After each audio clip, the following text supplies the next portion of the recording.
What do you get when you want to make an isekai that involves a slime with a multitude of abilities, tsundere dragons, and a main character whose dying wish is to make sure his computer is destroyed so that it could not be used to tarnish his memory in death? Well, surprisingly, you're given what has started out as one of the more wholesome shows this season.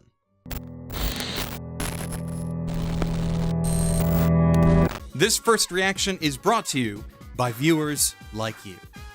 Thank you. That Time I Got Reincarnated as a Slime is an anime from the fall 2018 season produced by Studio 8-Bit. It follows the story of a 30-year-old Japanese man from Tokyo who suddenly and tragically gets stabbed in the streets by an unknown assailant and whose soul is whisked away to be reincarnated in a fantasy world by some unknown female AI sounding like entity. This entity also grants our new Slime Lord powers related to some of his dying thoughts and wishes to make something far more powerful than a regular slime. The narrative in general is our slime protagonist trying to piece together how this new world works and to use the new powers at their disposal to both live and adapt, as well as surprisingly help those around them. Because thankfully our protagonist is a rather kind-hearted soul. In just the first several episodes, they agree to help a tsundere dragon eventually escape a magical prison that has trapped them for several hundreds of years, as well as agree to protect a small tribe of goblins from a pack of wolves that have been threatening them recently. All out of the goodness of their heart. If a heart is something that slimes biologically have, I don't know.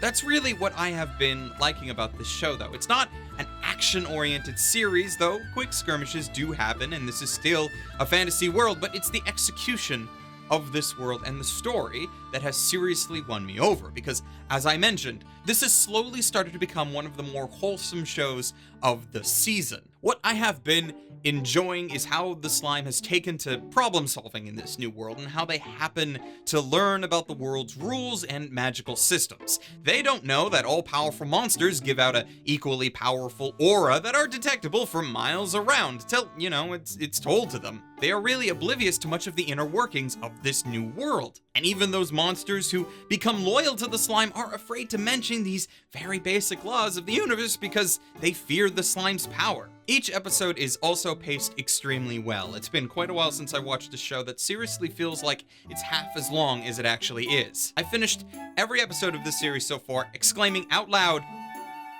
"Already?" when the ending starts up, because I seriously cannot believe that the episode is over. I just don't remember getting to the mid-break, and now I have to seriously wait a whole week?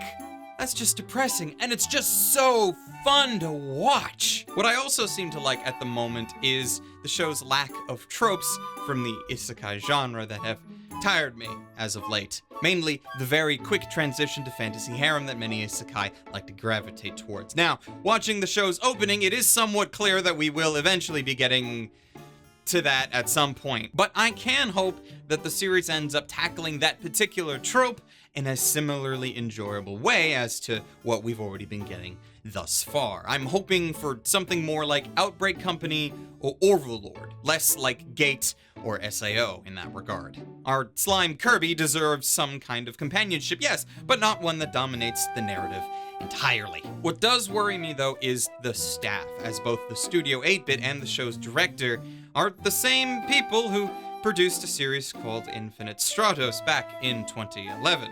If you've never watched it, good.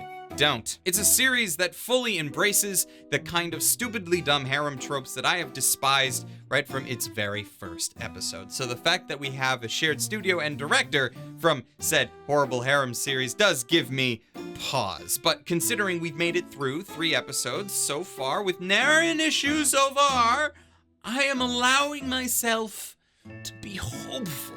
But this is only my first reaction to the series. Perhaps it'll turn out quite a bit different from what I'm expecting. Thank you for joining me on this quick discussion. There will be streaming links in the description should you require them, and let me know down in the comments what you have been following this season, and hopefully we'll talk about it in a future video. Big thank you to all of my patrons who make these videos possible, and until next time, watch more anime! And stay frosty, everyone.